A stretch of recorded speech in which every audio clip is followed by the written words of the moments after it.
We are heading towards the end of 2025. You can tell because all the supermarkets are already adding Christmas products to their portfolio. So speaking of which... Nice. That does not mean that gaming is slowing down just yet. In fact, it's kind of wild how many amazing games we are still going to get in 2025 before this year closes its doors. And I gotta say, you should really try to take some days off work because there is a lot to come. And in today's video, I'm not just going to list these games like in a PowerPoint presentation that your teacher forgot to make interesting. Instead, I'm going to try to give my take on all of these games, who these games might appeal to, why they could be amazing, and also where I see potential red flags in these games as well. Because yes, as you know me, I am trying to be fully prepared to be both excited and concerned at the same time. It's called balance, friends. Balance is key. So grab your wish list and lower your expectations just enough to survive disappointments. And let's dive deeper into upcoming good-looking games that you will be able to play in 2025. Starting with Jump Space, which is releasing today.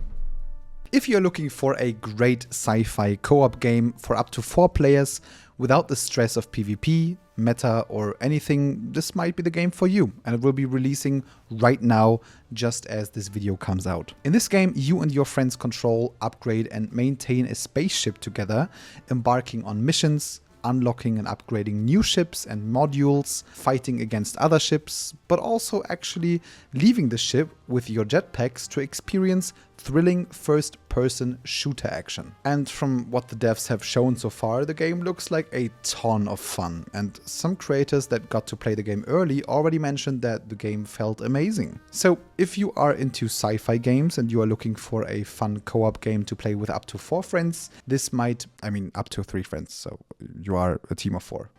This might be the one for you. My biggest concern for the game is that it might not have enough content to hook you for a long time, but I sure hope that they somehow manage to add like a replayability to Jump Space, especially like with the upgrade systems and the ships that you can unlock and stuff like that. So I hope that the game has a lot of replayability. Next up, still in September, we are going to get the release of Silent Hill F. The next major Silent Hill title, called F, is already getting major top ratings from Japanese magazines and is honestly looking very, very good. In case you have never played a Silent Hill game, Silent Hill F is going to be a psychological horror action adventure game playing in Japan in the 1960s. And similar to past titles, you are exploring a town that has suddenly been engulfed by a mysterious fog, bringing nothing but silence and horror. However, the game will feature a deep story about doubt, regret, and unavoidable choices. And it's not just pure horror. Don't worry. And in this game, you are not just going to run away from your enemies, you will actually have to sometimes fight back. So if you are into horror games, but also into deep storylines that will make you rethink what the hell you've just experienced for a long time, and if you are specifically into Japanese themed games, this might be the game for you. However, if you can't deal with stressful or creepy situations and get nightmares by them, you obviously should avoid the game. My only concern about Silent Hill F is that they somehow mess up the story or the technical part of the game, but nah, nowadays games usually run good on a technical level. Like technical issues in 2025, like, right? Right. The next upcoming game is going to be a big one. Ghost of Yotei is releasing in early October. And I gotta say, without even playing the game, I am pretty sure that it will be a potential contestant for Game of the Year 2025. Because everything they've shown so far about this game is just mind-blowing. Ghost of Yotei is the successor of Ghost of Tsushima, one of the greatest and best samurai open-world games ever created. The first game was already mind-blowingly good, with breathtaking graphics, an authentic samurai feeling, responsive and fun gameplay, and lots of unique elements like using the wind as navigation system instead of classic map markers and stuff like that, which is crazy cool. And from what they've shown so far, the newest game seems to exceed expectations again, with even more interesting new systems like quest NPCs coming to your camp overnight to talk to you and give you options what you want to do in the game, and so much more. They also added multiple weapons to the game, adding more complexity to the combat system and even more.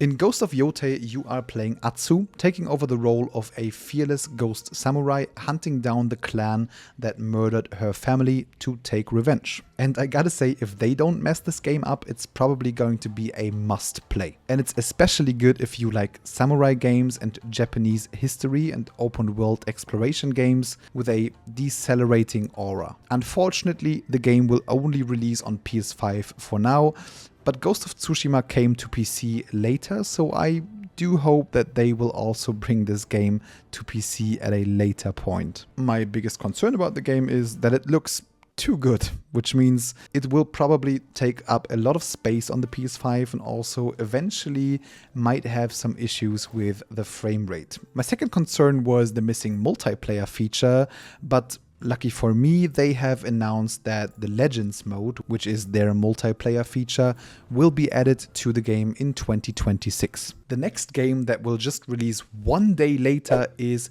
Digimon Story Time Stranger. And oh boy, I am a huge Digimon fan. In fact, everything in my childhood was like Digimon branded, from my David to my school bag, my pencil case, my clothes, just everything. So this game is a huge, big W for me. Digimon Story Time Stranger will probably be the biggest Digimon game with the highest overall quality and budget that we got so far, with over 450 different Digimons to acquire. And it seems that they didn't just increase their budget for Digimon, they also listened to a lot of requests from the community, meaning that this game will finally play mostly in the digital world and will have a deep story about this dimension and the gods ruling over it and stuff like that, which is pretty cool because the last Digimon story games were like in a weird cyberspace and stuff, and it just wasn't Digimon. It was weird. This game is going to have turn-based combat with an open world and a storyline where you basically raise, train and equip your Digimon to play through the game, beat all the bosses and finish the story and optional content. And you will actually be able to explore the big game world by riding on the majority of your Digimon. Besides over 450 different Digimon, this game also has big boss fights with different mechanics and also 2 different new game plus modes, adding replayability to the game long term. I have already played a part of the game and I can say that I am absolutely hooked. Now, is it a perfect game? Absolutely not. Is the turn-based combat on Expedition 33 level? Hell no. Big no. But for me, honestly, it's a great sign that they made all the right decisions, listened to the community and increased the budget for the Digimon franchise when it comes to games, even surpassing the quality of Pokemon by far. This confirms theories of different content creators saying that they are about to go all in on the franchise, specifically with games in the future, which is amazing for me as a fan. If you are or have been into Digimon and you are not completely against turn-based combat, I highly recommend you check out the game for sure. There even is a demo on Steam where you can play the first hour of the game and also transfer the save game to the release version, so I would say check it out. Even though I gotta admit that the first hour of the game does not really reflect the quality of the late game areas and features and stuff like that, so but you can still check it out for free, so why not? I only have 2 concerns for the game. The first one is I hope that there is enough content, or that the new game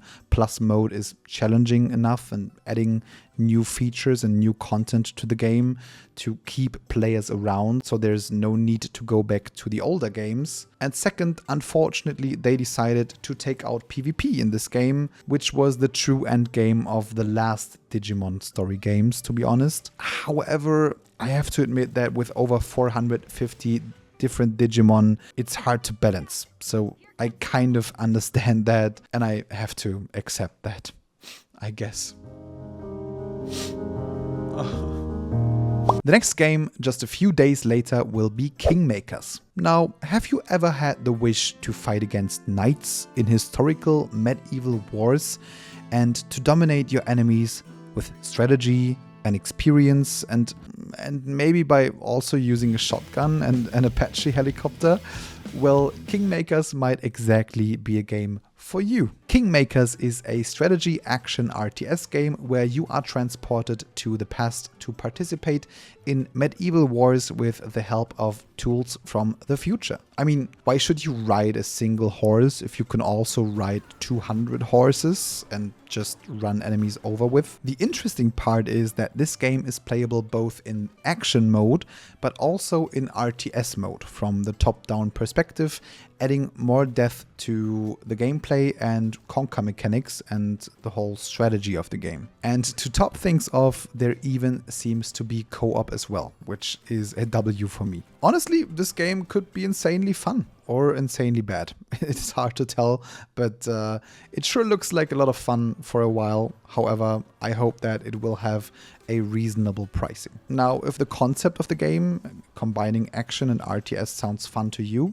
if you like sandbox games and the pricing seems reasonable for you, you should probably try the game out. But I recommend waiting for the first Steam reviews. You never know. Because my biggest concern is the technical part of the game. I mean, there's a lot going on the screen with ragdoll physics and stuff like that, which might eventually be problematic for like lower end PCs.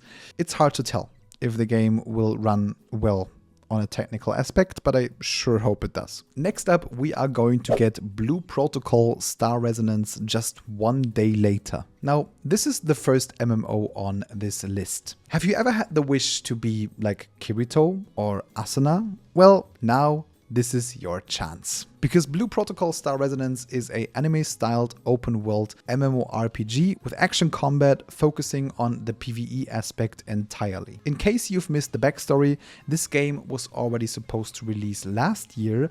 However, development was cancelled and the game was sold to another company, which worked on the mobile version of the game at that time, and they are now releasing it globally and made a lot of improvements to the game actually. Blue Protocol Star Resonance got everything that you would expect from an MMORPG. An open world, a story with cutscenes, mounts to unlock, challenges, quests, boss fights, raids, and much more. You are going to pick a class that will play its role in the classical Trinity system of tank, DPS, and healer. However, the cool thing is that you can swap between classes at any time. That is, if you have unlocked all the classes. However, the game also got some of the stuff that many of you absolutely won't like. For example, lots of currencies and lots of stuff to buy in the in-game shop to speed up your leveling and gearing progress. So that means it is going to be pay to progress or pay to win. So if you struggle with FOMO, you should definitely avoid this game. I have already played a lot of the last beta tests, and so far I can say I have mixed feelings about the game. The combat looks flashy, but it honestly got boring over time. However, I gotta say that it got a lot better with higher levels and especially unlocking the advanced skill sets, but it's still rather simple. Beyond that, cutscenes and story quests were boring and mostly talking and walking.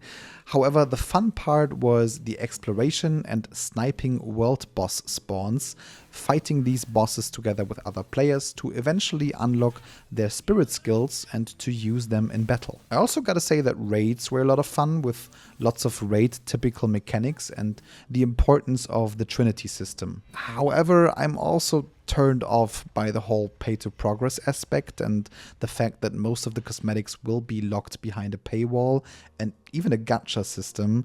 So I will probably check out the game, but I won't put too much time into it. However, if you can ignore the pay to progress and the gacha aspect of the game and you like the anime style and want to play an anime open world MMORPG, you will probably have a great time with the game. Next up, we have Battlefield 6. Again, just one day later. What the hell? How am I supposed to play all of these games? Like, I need some days off of work, otherwise this is impossible. Oh, I suddenly feel so sick. Now, I don't think I have to introduce Battlefield 6 to you, but to summarize it, you participate in Modern Warfare in story mode or the multiplayer PvP mode, which is probably going to be the main aspect of the game. Battlefield combines combat on foot with vehicle combat like tanks and helicopters and jets, and also the ability to destroy the environment, which results in true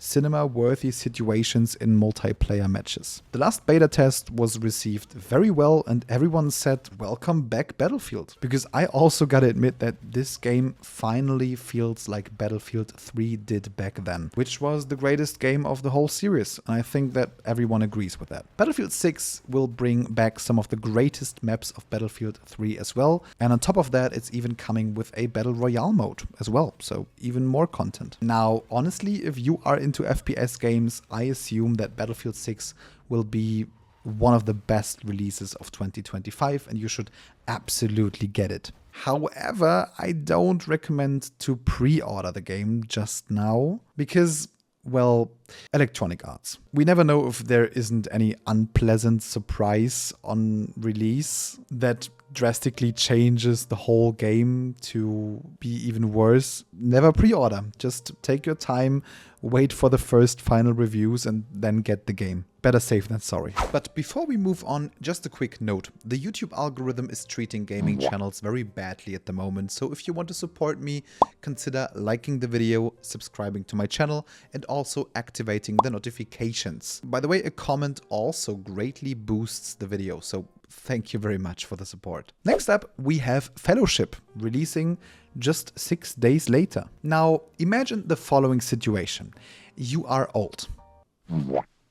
Jesus, I said imagine. Well, many people who played World of Warcraft in the past loved raiding, but can't stand all the fluff and stuff around it, and honestly just want to raid. Especially like older people that have family and jobs and stuff like that. And this is where Fellowship comes in. A game about raiding and gearing. That's it. Just raiding and gearing. Now, the devs basically created a game that feels pretty similar to World of Warcraft raiding, but with all the important mods that most people use included. You start from a lobby, queue for a raid, and just go for it. Of course, with the classic Holy Trinity system, pull mechanics, and also lots of boss mechanics to learn, so it's still very challenging. One of my concerns for the game was if there's any meaningful progression. Fortunately, they have just launched an open beta, so I could test the game out for myself, and you can even do the same. It's available on Steam right now. And I can say that there is a lot of gear and skill progression in the game, which allows you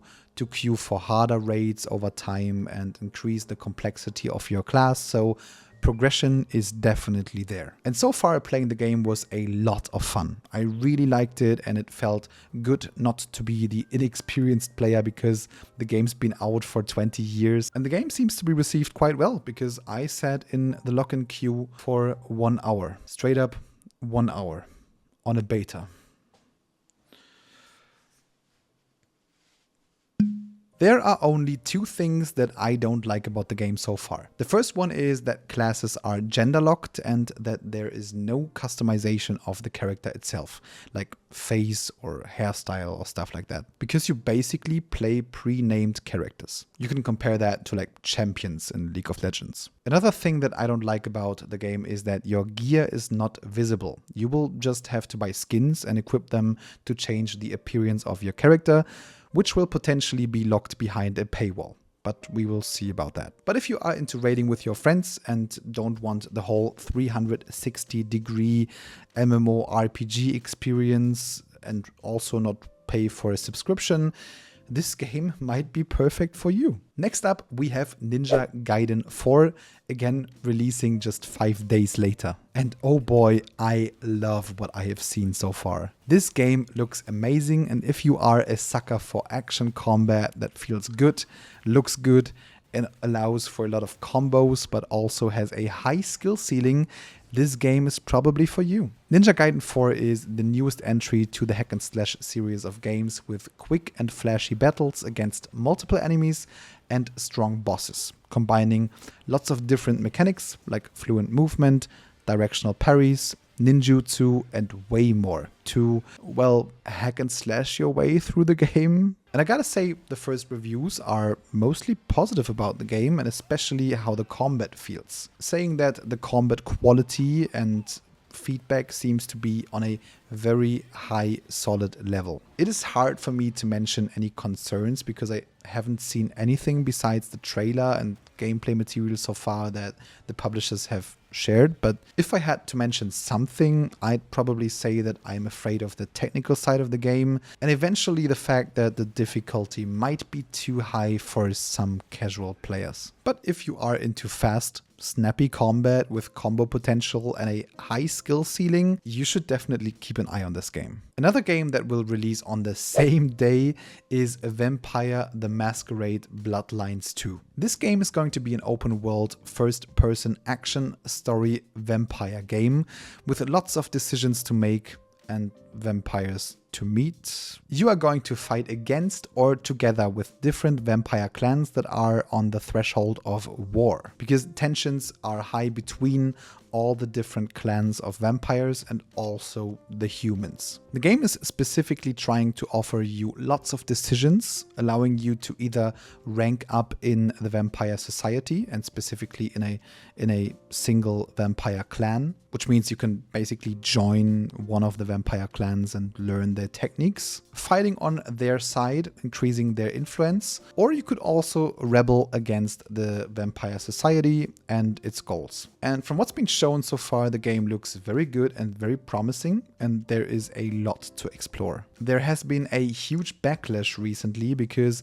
the developer locked a few vampire clans behind many different expensive paid DLCs. However, they have actually reacted to the criticism and decided to cancel DLC plans and included these vampire clans into the base game for free instead. And that is a good sign and speaks for the developer. It also shows that raising criticism is really worth it sometimes. If you like open world games with action and the option to join a faction and make a lot of decisions that will shape the story to your liking, and if you are also into vampires, this game might be interesting for you. So far, my only concern about the game is backed by a few early reviews saying that combat could feel chaotic due to the first-person perspective and missing lock-on features. I also really hope that you actually have to pick one specific clan, and that is actually changing the story, and you don't get to learn like all the abilities of all the other clans, because that would add replayability to the game. This is always a good sign. If I can replay the same game again and have a different experience, that's good. Next up, 1 week later, we will see the release of Duet Night Abyss. Now, this game combines action combat from gacha games like Wuthering Waves with movement and ranged weapons from Warframe. I already got to play the game on Gamescom 2025 and I really enjoyed my time with the game so far. Even though the game looks like a gacha game, I have pretty good news for you actually, because the developers made the bold move to actually remove gacha and make every character and every weapon unlockable by just playing the game. Because they say they don't want people to feel forced to invest money. This is definitely sending a strong signal to the genre of games, and I sure hope that the game will have enough success for other studios eventually considering to make the same decision. In terms of gameplay, however, you can expect a similar system to games like Wuthering Waves or Genshin Impact, with characters that have specific abilities and ultimates, but combining it with ranged weapons and movement from Warframe. The cool thing is that you can actually equip any melee and any ranged weapon on any character, so there is no limitation. And as I already said, I got to play the game on Gamescom already.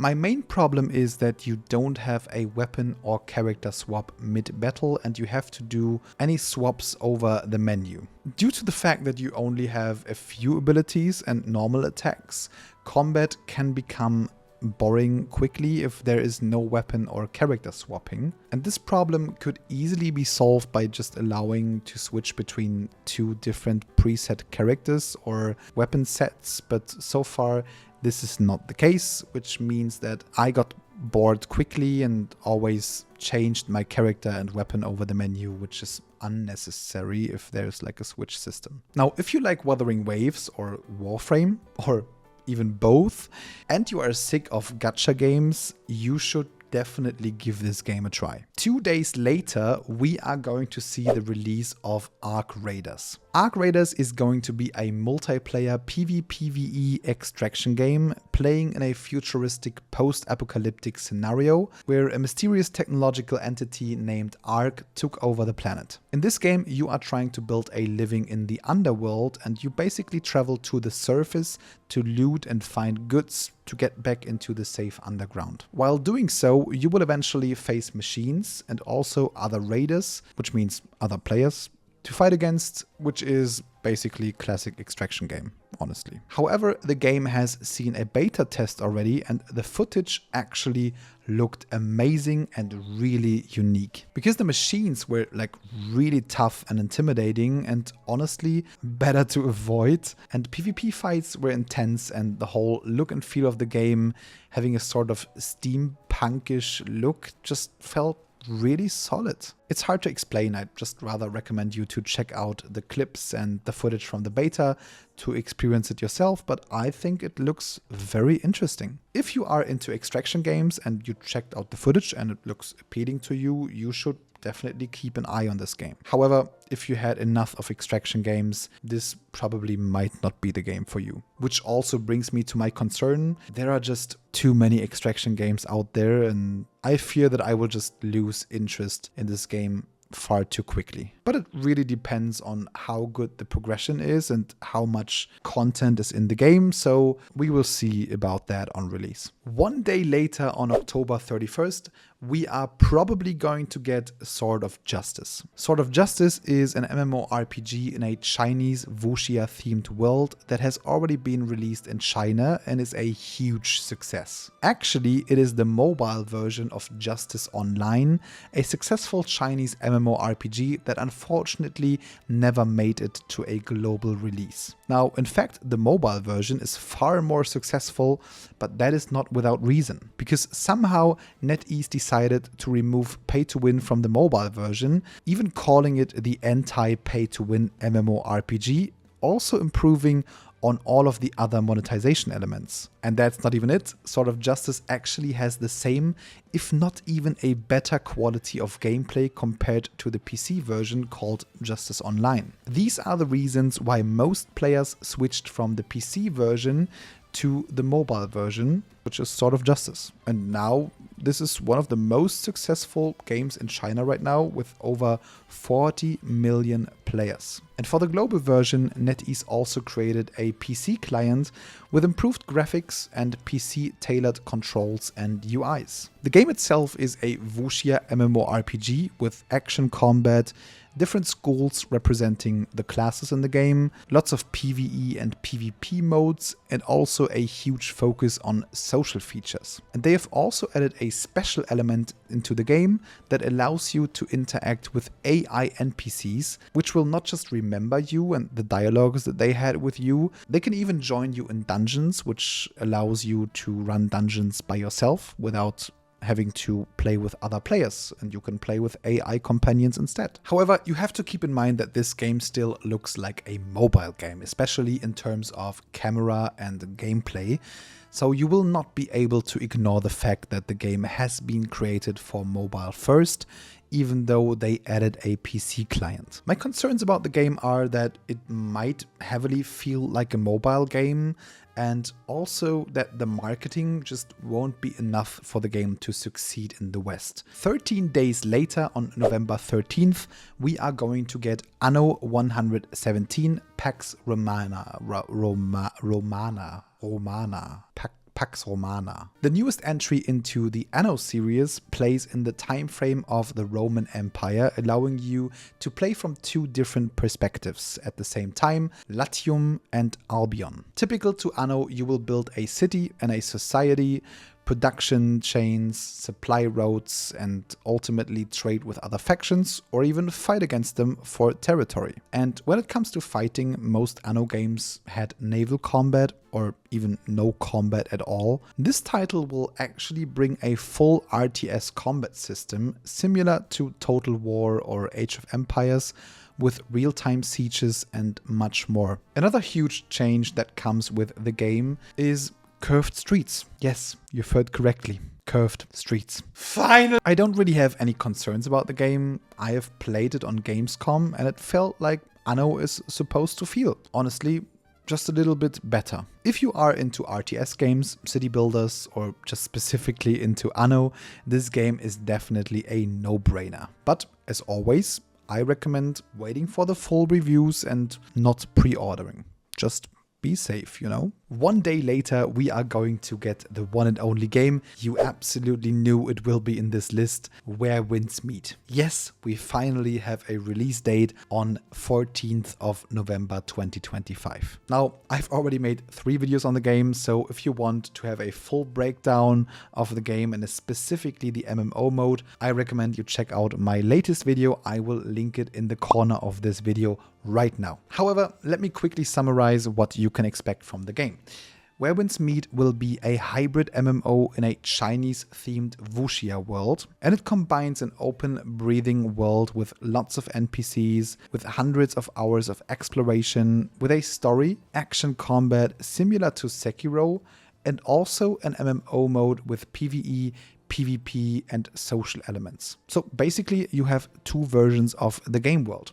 The solo world, where you do quests and the main story and exploration, but you can also invite up to 3 friends to join you in your world and just spend time together. In your world, you can also do base building, participate in lots of mini games, you can kill or steal from NPCs, and much more. And beyond that, there is the MMO mode, which you can always switch to. You basically play and progress the same character, but in this mode there is no story, no other quests. Instead, you see hundreds of other players and you can participate in different MMO activities, like raids, which will be the true endgame of the game, boss challenges, PvP with a very high skill ceiling, battle royale modes, guilds and guild wars, social games like sumo or playing cards or playing music, and much more. The good thing is the game will have 0 pay to win and still be free to play. Only cosmetics will be monetized. However, you can still earn lots of cosmetics in game as well. The game has been out in China since December 2024 and it is one of the most successful games in China, which is a very good sign. My main problem with the game is that it only has reduced sandbox elements and the MMO features can mostly be played without interacting with other players, just by using the queue features, taking away from the overall MMO feeling. I gotta admit, I'm a bit biased because I was hoping for a new Age of Wushu, but this game is not trying to be similar to Age of Wushu, unfortunately. But it's just a me problem. I have to accept that.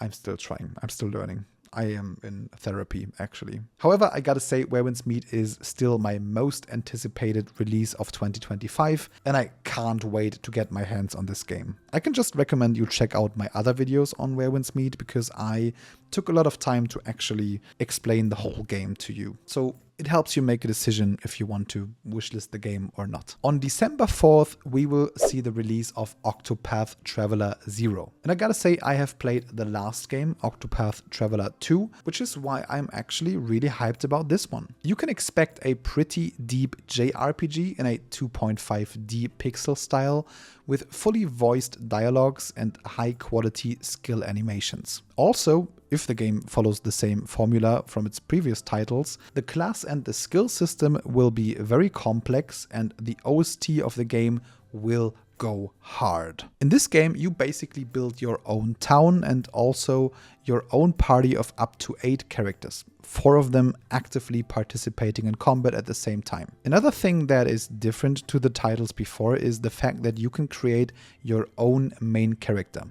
Unfortunately, this also means that he does not have a voice and will be a silent character, which was not the case in the last installment. My concerns are that the whole story aspect of the game might be lacking due to the silent protagonist of the game and the whole city building aspect, but we will see about that. But if you are into JRPGs and you are fine with the 2.5D pixel style, I highly recommend you check out this game. And even check out the previous title, which is Octopath Traveler 2 in the meantime. So these are the games that we actually know the release dates of and that are going to be available in 2025.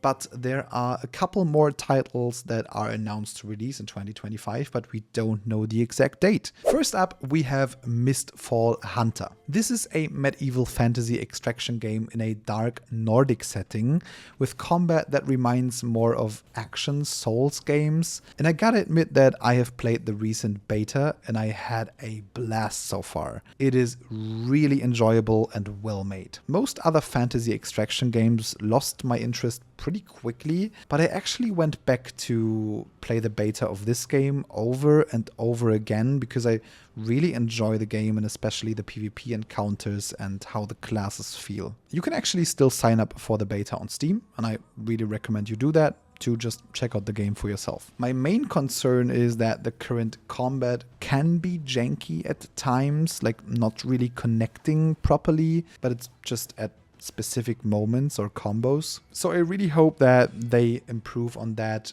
a little until release, so the combat is completely perfect when the game comes out, because everything else feels amazing and very high quality. And don't get me wrong, the combat is good, it's just janky at times. If you are into Souls games and also extraction games, you should definitely check this game out and keep an eye on the release date. Next up, we have 7 Deadly Sins Origins. This is going to be a classic action gacha game like Wuthering Waves, combined with MMO features, but in the world of 7 Deadly Sins. You might have already guessed it, but you basically get the whole gacha experience, specifically the character swapping mechanics and gacha polls for characters. And even though this is a huge red flag for me, many people are looking forward to this game due to its MMO tag, so I still wanted to mention it. And I gotta admit that I'm actually curious in how deep the MMO features of the game will be and how free-to-play friendly it will be, so I'm still probably going to check it out. So even though gacha games are usually a big no-no for me, I will stay open to test the game once it releases. However, if gacha is a big trigger word for you and triggers allergic reactions, you should probably avoid this game and look for something else. Another game that I am really looking forward to is The Hidden Ones. This is basically a PC cross-mobile fighting game in the world of the martial arts franchise The Outcast, and it looks stunning. Not just that, I actually even played the game back in Q1 of 2025 and I had a blast. Even though the game offers a story mode with combat and minigames, it's mostly built around its PvP fighting game mode, and I have to admit that the combat isn't just as fun as it looks, it's also really deep, with lots of mechanics that add to the competitiveness of the game, like cancels and stuff like that. And beyond that, the game is just gorgeous on a graphical level. There's nothing to doubt about that. My biggest concern is the monetization of the game, because we don't know anything about it, and I assume it will be free to play, and I wonder if it will impact the fairness in PvP. I sure hope it doesn't. And I'm also kind of wondering if the game will ever come out, because the devs have been really silent about the game for a long time. But if you are into fighting games, and specifically into anime fighting games, you should absolutely give this game a try whenever you get the chance. Trust me. And last up, we have Honor of Kings World. I got to play this game on Gamescom 2025, and they even put me on a stage to fight against a boss in front of an audience. And I gotta say, this game left one of the most positive impressions on me from all the games that I got to test this year. It comes from the creators of Honor of Kings, one of the most successful mobile MOBAs of all time. However, Honor of Kings World will be an MMO instead. The catch is, It has DMC-like combat with insanely cool combos, different fighting styles and style switches, and much more. However, that does not take away from the MMO complexity, specifically the holy trinity of having tank, DPS, and support roles, and actual raids with bosses and deep mechanics are in the game as well. Honor of Kings world doesn't just feel good, responsive, and snappy, it also looks insanely good, and the animations are on a very high level. Honestly, I just have to say I can't wait to play this game. However, of course, there are still a few concerns. The first one is the question how the monetization will work. I mean, Honor of Kings itself is absolutely zero pay to win, so I sure hope that they make the same decision for Honor of Kings World. And beyond that, I don't really know how good the open world and the exploration of the game will be. I have only experienced the combat so far. However, I have a very good feeling about it. And my last concern is that we might just not get this game in 2025. But I still hope and I pray. But that is about it for this video. All the big game releases that you can expect in 2025 still. And no, I'm not talking about Pokemon because Nintendo does not deserve any support at the moment, sorry. Now, I am curious, what are your thoughts on these games? Are you looking forward to any specific game from that list? Or did I even forget about a game that is on your wish list and still coming in 2025? Please share your thoughts in the comment section below. I always try to read all the comments and answer to most of them. And beyond that, I also made a video about games that are coming out in 2025 that you have never heard of eventually. So you should check the video out. It's one of my least clicked videos, but it's one that I put the most work into. So I would be very happy if you check it out. And if you don't have the time, thank you that you watched this video. I see you in the next one. Have a good one. Bye bye.